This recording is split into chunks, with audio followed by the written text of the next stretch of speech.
아침에 여러분들과 함께 읽은 이 사무엘상 1장 9절부터 18절에 있는 말씀 가지고 문제를 복으로 바꾼 사람이라고 하는 제목으로 함께 은혜를 나누려고 합니다.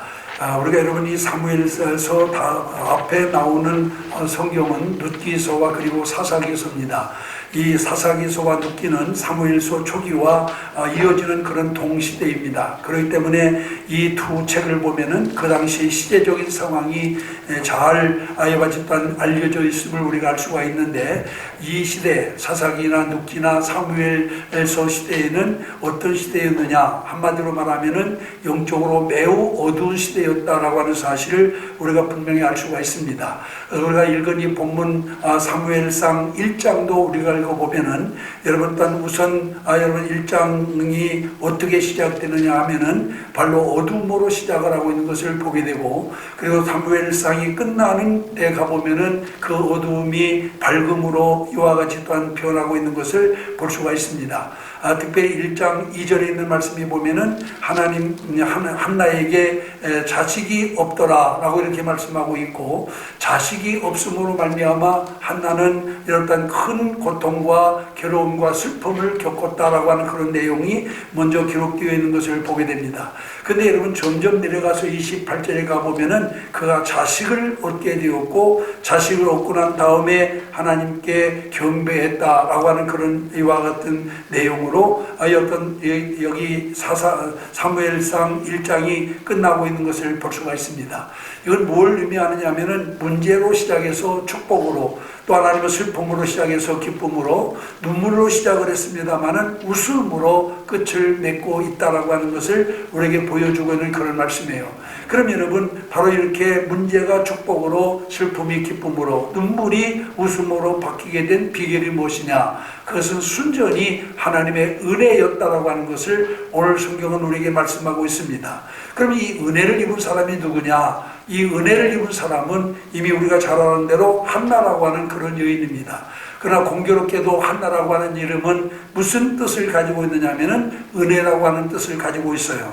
그러나 한나가 처한 삶은 정말 일단 비극적이고, 그리고 또한 고통과, 그리고 따르면 또한 괴로움의 연속이었습니다마는, 그러나 하나님께서 그에게 이와 같이 슬픔을 기쁨으로, 눈물을 웃음으로 바꾸어 주었다라고 하는 내용이 오늘 성경에 기록되어 있는 것을 보게 됩니다.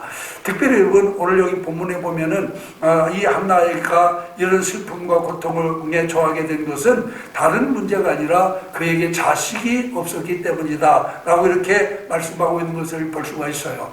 특별히 그가 자식이 없음으로 말미암아 남편이 새로운 아내를 얻었는데, 새로 얻은 아내 브린나가 임신을 함으로 말미암아서 이 작은 부인의 이와 같은 괴롭힘이 도가 넘쳤다라고 하는 것을 우리가 분명히 알 수 있습니다. 그래서 이로 인하여서 바로 한나는 큰 괴로움을 겪게 되었다라고 이렇게 말씀하고 있는 것을 볼 수가 있습니다. 특별히 여러분 오늘 우리가 읽은 사무엘상 1장을 보면은 한나의 마음 상태를 잘 표현하고 있는 것을 보게 되는데, 우선 본문 여기에 있는 말씀에 보면은 그는 원통함과 격분됨이 많은 사람이었다라고 이렇게 말씀하고 있는 것을 볼 수가 있어요. 특별히 여러분 6절에 보면은 여러분들 한나는 분인 나를 그의 적수라고 이와 같이 말씀하고 있는 것을 보게 됩니다. 여러분 한 집에 사는 사람이 적수요 대적자라고 한다고 한번 생각해 보세요. 여러분 멀리 있어서 어쩌다 만나는 사람 같은 모르겠습니다만은 한 집 문 밑에 함께 살면서 여러분 적수요 원수로 살아야 되는 사람이 있다고 한다면은 여러분 그 삶이 오죽했겠습니까? 정말로 불행 중에서도 큰 불행을 겪어야만 했을 것이고, 고통 중에서도 큰 고통을 겪어야만 했을 것입니다. 그렇기 때문에 한나는 심히 격분하며 울며 음식조차도 제대로 먹지 못하는 상황에 이르게 되었다라고 이와 같이 말씀하고 있는 것을 볼 수가 있습니다.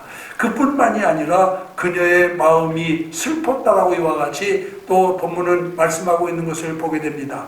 남편은 한나를 사랑하여 위로해 주었습니다마는 그것이 그녀를 기쁘게 주지를 못했습니다.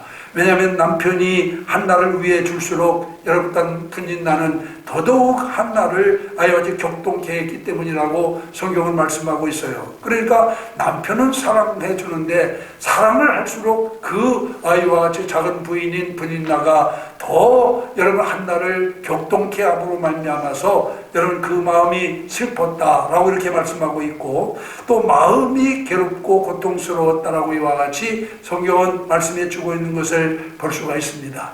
이렇게 한나는 비록 경제적으로나 아니면 또 다른 것으로는 어려운 문제가 없었습니다마는 그런 분인나로부터 괴롭힘을 당하며 마음이 슬프고 괴로운 사람이었다라고 하는 것을 우리가 분명히 알 수가 있습니다.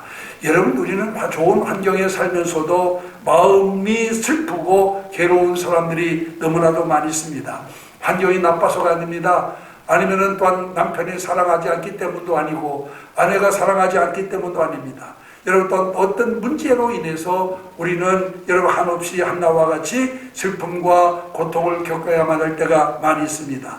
여러분, 그렇기 때문에 한나의 아픔은 바로 오늘 우리의 아픔이라고도 할 수가 있습니다. 그런데 저는 오늘 이 시간에 한나의 아픔과 슬픔을 여러분에게 말씀하려고 하는 것이 아닙니다. 여러분, 오히려 저는 그 아픔과 슬픔 속에서 한나가 어떻게 그 어두움을 헤치고 빛으로 나왔는가라고 하는 사실을 여러분들에게 증거해 드리려고 하는 것입니다. 여러분, 다시 말하면은 여러분 또한 그가 그 슬픔을 극복하고 문제를 극복하고 그리고 다른 눈물을 극복하고 어떻게 그가 축복과 기쁨과 웃음을 찾게 되었는가 하는 사실을 오늘 본문을 통해서 여러분들에게 증거해 드리려고 합니다. 여러분, 그 비결이 무엇입니까? 오늘 여기 성경에 있는 말씀 가운데 보면은 첫째로 한나는 문제를 가지고 전능하신 하나님 앞에 나왔다라고 하는 사실을 우리가 기억을 해야 됩니다. 여러분, 오늘 본문 9절에 있는 말씀에 보면은 한나가 일어나라고 하는 표현이 나오고 있습니다. 여기서 한나가 일어났다라고 하는 말은 원어에 보면은 쿰이라고 하는 말인데, 이 쿰이라고 하는 단어는 여러분 그냥 보통 단순하게 일어났다라고 하는 그런 의미가 아니고 어떤 아이와 같은 결정적인 행동을 취했다라고 하는 그런 의미를 가지고 있는 아이와 같은 단어입니다. 지금까지 그는 울기만 했습니다. 격분하기만 했습니다. 괴로워하기만 했습니다. 그런 그녀가 일어나 하나님께로 나왔습니다. 이런 모든 문제 해결자가 사람이 아님을 깨달았기 때문에 그러냐는 그 문제를 가지고 전능하신 하나님 앞에 나온 것을 믿으시기를 바랍니다. 이 문제를 남편에게도 이야기를 했습니다마는 남편도 그 억울함을 여러분 또한 이와 같이 해결해 주지를 못했습니다. 그렇기 때문에 여러분 또한 사람은 문제 해결자가 될 수 없다라고 하는 것을 알았기 때문에 한나는 그 문제를 가지고 하나님 앞으로 나오게 된 것을 믿으시기를 바랍니다. 여러분, 우리를 하나님께 나아가게 만드는데 고난만큼 좋은 처방도 없습니다. 만약 한나에게 그런 고난이 없었다고 한다면은 그런 일어나 하나님께로 나가지 않았을 것입니다. 우리 중에 어떤 분들도 아마 그런 분이 있을 거예요. 고난을 통해서 정말로 또한 견딜 수 없는 마음을 가지고 주님 앞에 나온 분들도 있으리라고 믿습니다. 한나도 마찬가지였습니다. 누구로도 남편으로도 아이와 위로받지 못하는 문제를 가지고 그는 하나님을 찾아 하나님께로 나오게 되었다라고 하는 것을 오늘 성경은 우리에게 분명히 가르쳐주고 있습니다. 그렇기 때문에 그는 하나님께 나오게 되었을 때 하나님께서 그의 모든 문제를 해결해 주심으로 말미암아 여러분 문제가 축복으로 슬픔이 기쁨으로 그리고 눈물이 웃음으로 바뀌는 역사가 일어나게 된 것을 믿으시기를 바랍니다. 사랑하는 성도 여러분, 여러분 가운데 한나와 같이 절망에 빠진 분이 있습니까? 아픔이 있는 자가 있습니까? 괴로움이 있습니까? 하나님 앞으로 나오시기를 바랍니다. 여러분, 하나님 앞에 나오는 자는 한나처럼 은혜를 입을 수가 있습니다. 여러분, 하나님을 만나는 자는 어두움에서 빛으로, 절망에서 희망으로, 그리고 부족에서 풍족으로, 고통에서 기쁨을 얻게 되어질 줄로 믿습니다. 그래서 우리는 오직 주님께 나올 때 여러분 모든 문제의 해답을 얻을 수 있다라고 하는 사실을 우리가 기억을 해야 될 줄로 믿습니다. 우리가 열왕기하 19장에 보면은 히스기야 왕 때 아시리아의 사내립이 쳐들어와서 예루살렘을 포위하고 하나님을 모독하면서 유대인들을 조롱하던 때의 일을 기록을 하고 있습니다. 아시리아는 살메네셀 2세에 의해서 북쪽 이스라엘을 침몰하고 난 다음에 마음이 부풀 대로 부풀어 천하에 무서운 것이 없는 깡패의 나라로 이와 같이 전락하게 되었습니다. 니느웨의 수도를 둔 그들의 나라는 창건 이래 계속해서 남의 나라를 침범해서 남의 것을 탈취해다가 자기 나라를 건설해 가던 가장 이와 같은 악질적인 그런 부족 국가였습니다. 그들은 전쟁 중에 잡힌 포로들을 산채로 가죽을 벗겨 죽이는가 하면은 산 사람의 눈알을 뽑기도 하고 산 사람의 코를 베기도 하고 귀를 베기도 하고 그리고 산채로 손을 자르는 등 이 세상에서 그 유래를 찾아볼 수 없을 만큼 여러분 잔인무도한 그런 민족이었습니다. 이렇게 잔인무도한 아시리아 군대가 유대를 침공해서 크고 작은 도시를 점차적으로 아이와 같이 함락시키고 난 다음에 히스기야에게 항복을 요구하게 되었습니다. 25살의 젊은 나이로 왕위에 오른 히스기야는 갑자기 이런 난을 당하게 되자 할 수 없이 어떤 손을 들고 말았습니다. 그래서 어떤 조공을 바치고 그리고 성전과 왕궁에 있는 금은 보화를 다 아이와 같이 또한 그에게 바치게 된 것을 보게 됩니다. 그러나 사내립은 그래도 계속해서 모욕과 조롱을 퍼부었습니다. 견디지 못한 히스기야는 인간적인 수단으로는 더 이상 어찌할 수가 없고 너무나도 기가 막힌 사정을 호소할 길이 없자 그는 옷을 찢고 굵은 베옷을 걸치고 그리고 하나님 성전으로 나아갑니다. 성전에 들어간 히스기야는 적장의 편지를 펴놓고 하나님의 도움을 간절히 요청하고 있는 것을 보게 됩니다. 결과 하나님께서는 그날 밤에 천사를 보내서 아수르 진에서 18만 5천 명의 군대를 쳐서 죽이게 만들었어요. 군세 부족으로 완전히 패했던 히스기야 왕이 끝에 가서 큰 승리를 거두게 된 이 기적적인 축복의 원인이 무엇입니까? 그것은 인간의 수단을 배제하고 하나님을 찾은 데 있음을 다시 한번 우리는 기억을 해야 될 줄로 믿습니다. 사랑하는 성도 여러분, 인생의 밤을 만난 분이 있습니까?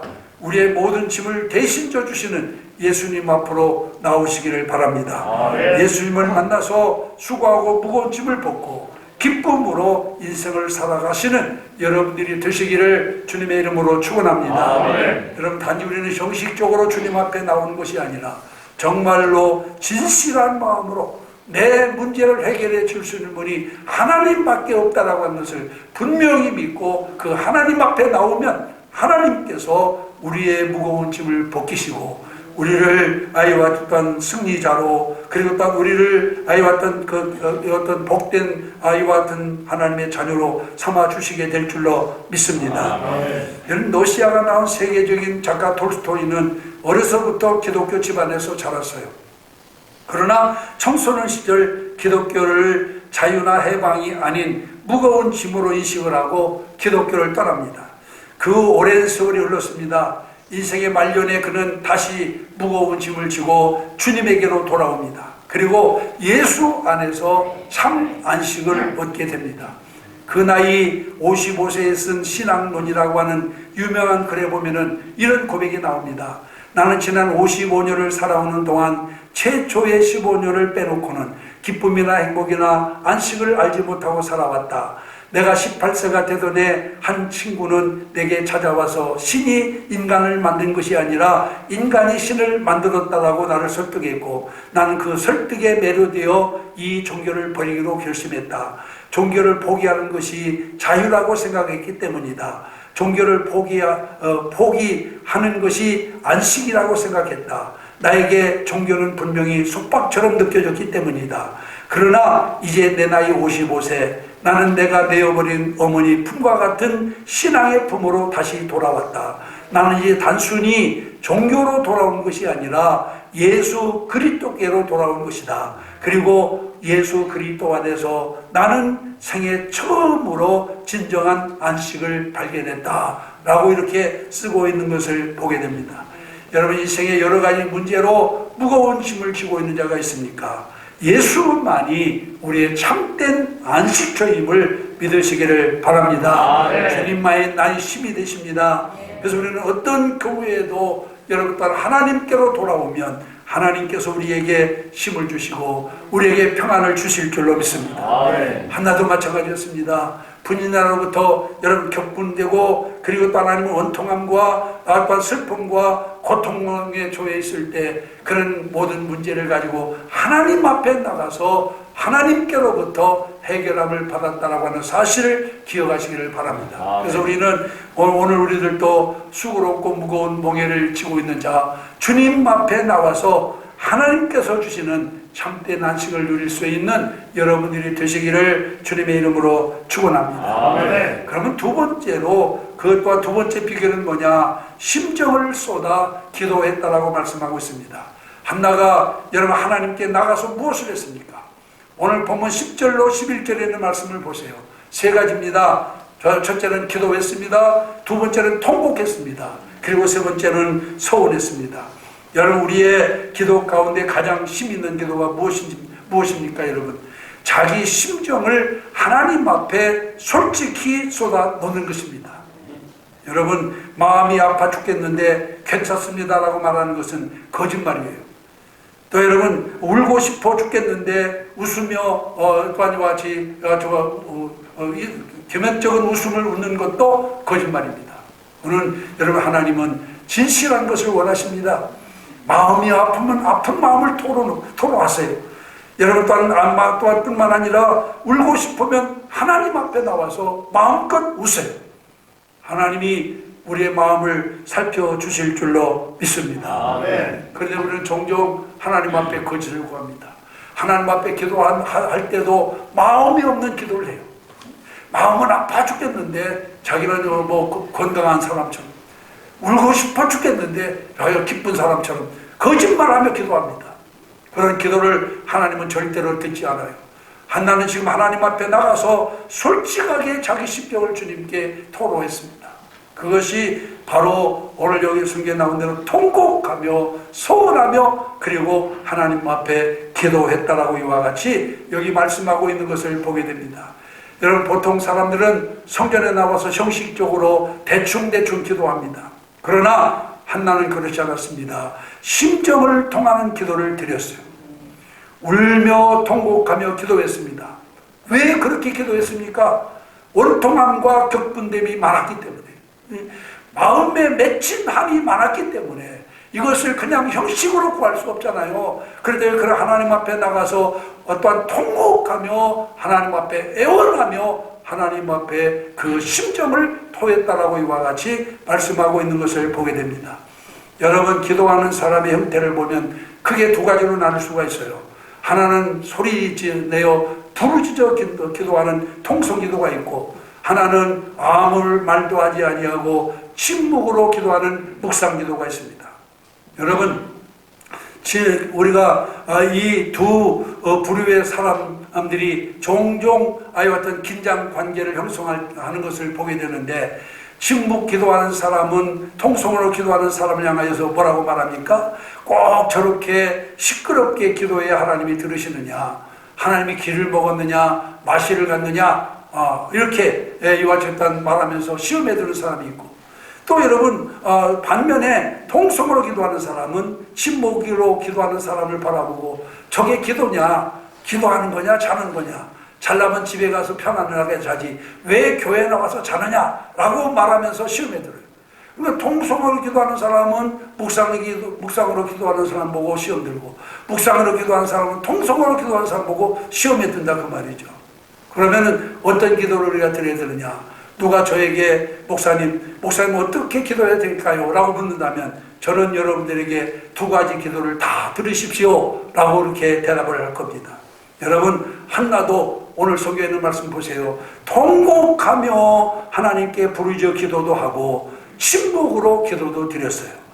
오늘 여기 본문에 보니까 여러분 그는 하나님 앞에 또한 많은 음성은 안 나오고 입술만 달막달막하면서 묵상으로 기도하고 있는 모습을 오늘 여기 성경은 우리에게 말씀하고 있는 것을 볼 수가 있습니다. 여러분, 그러나 중요한 것은 여러분, 우리가 무엇이 중요하냐, 어떻게 기도하느냐가 아니라 어떤 마음을 가지고 기도하느냐 하는 것이 더 중요합니다. 여러분, 한나의 기도는 예수님 앞에 나와서 그 심정을 통하는 기도를 드렸어요. 단 1분을 기도해도 이런 기도를 드려야 하나님께로부터 응답을 받게 될 줄로 믿습니다. 의식을 갖추려 하지 마십시오. 격식에 신경 쓰지 마십시오. 진실한 마음을 쏟아놓으세요. 이게 진정한 기도예요. 하나님 앞에 진실만 구하세요. 이게 기도입니다. 거짓 기도하지 마세요. 마음에도 없는 말 하지 말라 그 말이에요. 우리가 무슨 글씨를 써가지고 마음에도 없는 말로 하나님 앞에 미사오구를 섞어 한다고 해서 그게 기도냐? 아니에요, 여러분. 우리 마음에 있는 기도를 드려야 돼요. 거짓말하면 안 돼요. 마음에도 없는 거짓된 기도를 하나님께서는 절대로 응답하지 않습니다. 그러므로 우리는 하나님 앞에 나와 기도할 때에는 진실한 마음을 쏟아야 됩니다. 심정을 쏟는 기도를 드려야 돼요. 아멘. 한나는 그런 기도를 드려서 문제를 복으로 바꿨다라고 하는 사실을 우리가 기억을 해야 될 줄로 믿습니다. 아멘. 여러분, 미국에서 아주 유명하고 인기 정상을 누렸던 가수가 한 분 있습니다. 캐스트 스미스라고 하는 사람인데, 이 캐스트 스미스가 하나님이여 미국을 축복하소서라고 하는 노래를 불렀을 때 전 미국 사람들이 그에게 박수갈채를 보내면서 누구도 저 노래는 저렇게 부를 사람이 세계에서 아무도 없다라고 할 만큼 아주 찬사를 받았던 그런 이와 같은 사람입니다. 한 번은 오늘날 신문사 기자가 그에게 와가지고 묻습니다. 스미스 양, 당신은 언제 봐도 자신감이 넘쳐오르고 승리의 확신을 가지고 있는데 그 비결이 도대체 무엇입니까? 라고 이렇게 물었어요. 그러자 스미스 양은 자신의 어린 시절에 겪었던 이야기를 들려주었습니다. 그가 어느 날 두 친구와 함께 노를 젓는 보트를 타고 바다에서 놀고 있었는데 너무나 놀이에 집중하다 보니까 썰물 때가 되었는데도 그걸 모르고 계속 바다에서 놀았어요. 그러다 보니까 물이 빠지는 거니까 물이 빠지는 물길을 따라가지고 이 보트가 점점 바다 가운데로 흘러가 버렸어요. 자기 동네에서 멀리까지 나오게 되었어요. 보이도 않을 만큼 멀리 나오게 되었습니다. 나중에야 이 사실을 알고 이 세 친구는 당황한 나머지 노를 열심히 지어서 어디론가 가려고 했습니다마는 여러분, 썰물의 힘이 너무나 강해가지고 그것을 거슬러 올라갈 수가 없었습니다. 그래가지고 끝내는 자기 동네에서 아주 먼 바다까지 나오게 되었어요. 그러자 이제는 이 세 아이들이 정말 당황을 하고 이걸 어떻게 해야 될까? 큰 두려움에 쌓이게 되었는데 이 스미스의 머릿속에 한 가지 생각이 났습니다. 주일학교를 다닐 때 교사 선생님이 자기에게 들려준 말씀이 생각나는 거예요. 그 말씀이 바로 뭐냐면은 두세 사람이 모여 기도하면 내가 반드시 응답한다 하는 말씀이 생각이 딱 난 겁니다. 그래가지고 스미스가 다른 두 친구와 더불어서 야, 우리 하나님께 기도하자. 내가 교회 다닐 때 교세 선생님이 나에게 말씀하시기를 두세 사람이 기도하면 하나님께서 반드시 들으신다고 그랬으니까 하나님이 우리의 기도를 들어주실 것이다. 그러니 우리 기도하자. 그래서 세 사람이 손을 잡고 정말로 간절히, 죽게 됐는데 여러분 그 거짓 기도가 나오겠어요? 정말로 간절히 하나님 앞에 기도를 드렸어요. 얼마나 기도했는지 하나님이 솟아로 넘어가고 캄캄한 어두운 밤이 됐습니다. 기도를 하고 눈을 떠봤더니 캄캄한데 저 멀리서 빛 하나가 점점 자기들이 있는 곳으로 오는 것을 보았어요. 그래서 점점 오는 것이 도대체 뭔가 하고 살펴봤더니 그것은 지나가는 배가 자기들 있는 쪽으로 오는 것을 보았습니다. 세 아이가 막 소리를 지르면서 사람 살려달라고 이렇게 그 불빛을 보고 부르짖기 시작을 했고 결국 그 불빛이 그들에게 다가와 보니까 큰 배인데 이 배에 의해서 세 아이들이 구조되어 가지고 무사히 집으로 돌아가게 되었다 라고 하는 그런 이야기를 들려주면서 그 일이 있고 난 다음부터 스미스는 어려운 일이 생기거나 절망스러운 일이 생길 때마다 하나님께 기도하는 것을 자기의 생활 신조로 삼았다라고 합니다. 그러니까 기도하면 반드시 하나님께서 들어주신다라고 하는 그때 체험을 했기 때문에 확신을 가지고 자기는 어떤 어려움이 있어도 그걸 두려워하지 않는다. 왜? 하나님께서 들어주시기 때문에, 기도하면 들어주시기 때문에 자기는 그런 것들 때문에 불안해하거나 혹은 초조해하지 않는다. 그래서 나는 자신감이 넘치고 무엇을 하든지 내가 이와 같이 활기차게 일을 할 수 있습니다 라고 그렇게 대답을 했다라고 하는 것입니다. 사랑하는 성도 여러분, 기도는 믿는 자들만이 누리는 특권임을 믿으시기 바랍니다. 아멘. 여러분, 믿음이 없는 사람들은 어려운 일을 당하면 어떻게 됩니까? 낙심하고 걱정하고 고민하고 불안해하고 실망하고 포기합니다. 그러나 믿는 사람은 똑같은 어려움을 당해도 낙심하지 않습니다. 포기하지 않습니다. 왜? 하나님께 기도하면 하나님께서 응답해 주실 것을 믿기 때문입니다. 여러분, 이 기도는 잘 들으세요. 기도는 믿는 사람만 누리는 특권이에요. 믿지 않는 사람에게는 그런 특권이 없어요. 여러분, 우리에게만 주어진 특권인데 왜 이 소중한 특권을 활용하지 못합니까? 믿는 자에게 주신 특권을 왜 우리는 활용하지 못하냐 그 말이에요.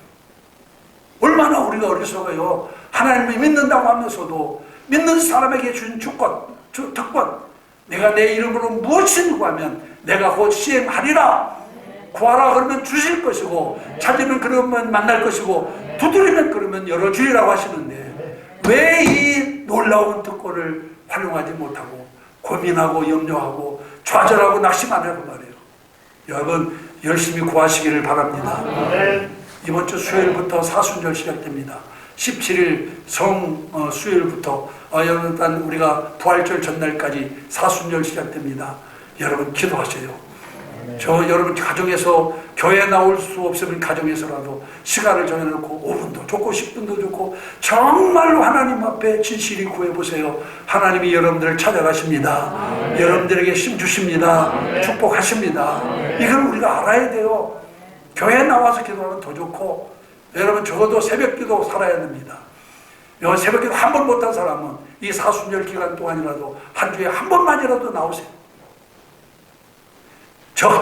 정 교회를 못 나올 것 같으면 집에서 여러분 또한 시간을 정해놓고 5분이 되든 10분이 되든 정말 하나님 앞에 기도해 보세요. 하나님이 응답해 주실 줄 믿습니다. 그래서 한나는 바로 이렇게 사람으로 위로받지 못할 마음, 이런 무거운 짐을 가지고 주님 앞에 나가 구했더니 하나님께서 그에게 큰 복을 내려주었다라고 하는 것을 기억하시기를 바랍니다. 마지막 세 번째로는 뭐냐? 응답을 믿고 확신했습니다. 17절에 보면 평안히 가라. 이스라엘의 하나님이 내가 기도하여 구한 것을 허락하시기를 원하노라 하고 엘리 제사장이 선포하자 한나가 어떻게 했어요? 18절에 보니까 이르되 당신의 여종이 당신께 은혜 입기를 원하나이다 하고 가서 먹고 얼굴에 다시는 무슨 빛이 없었더라? 근심빛이 없었더라. 할렐루야. 여러분, 하나님의 말씀을 믿고 다시는 그 문제로 근심하지 않았다. 얼마나 귀한 믿음이에요. 여러분, 이 정도 믿음이 돼야 될 거 아니겠어요?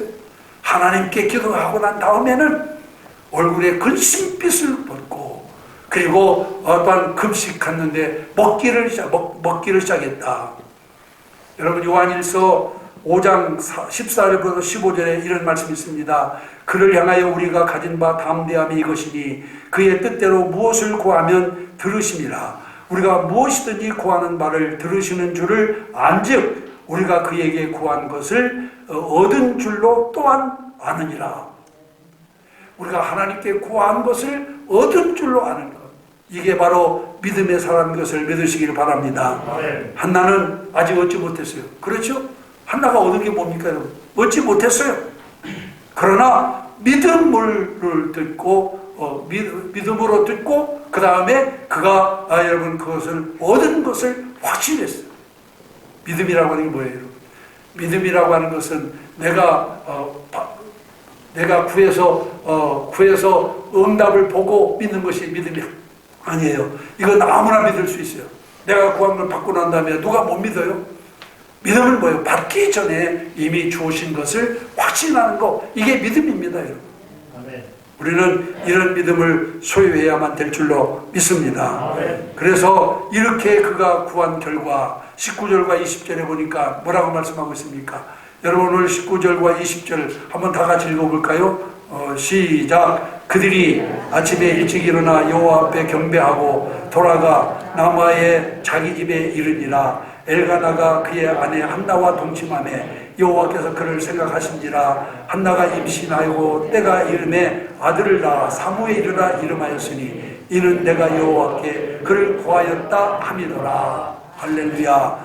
여러분 결과 어떻게 되었어요? 한나는 울며 기도한 다음 날 아침 일찍 일어나서 하나님께 경배하고 돌아갔다 라고 이렇게 말씀하고 있어요. 그날은 떼쓰지도 않고 감사함으로 성전에 들어가 하나님을 찬송하며 그 이름을 송축했습니다.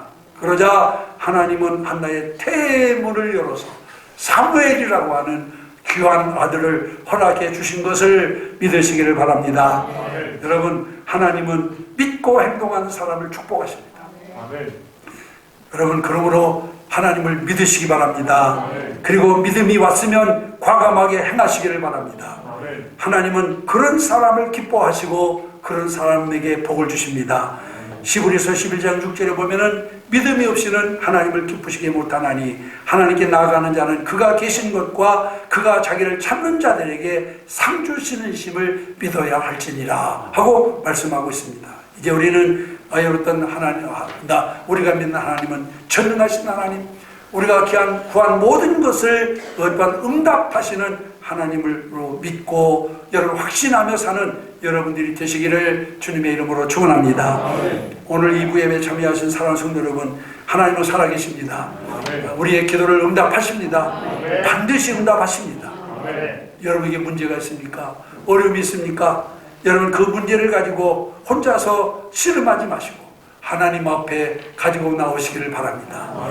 모든 이와 같은 것을 이와 또한 행하시는 전능하신 하나님 앞에 가지고 나오시고 그리고 그 문제를 가지고 마음을 쏟아 기도하시기를 바랍니다.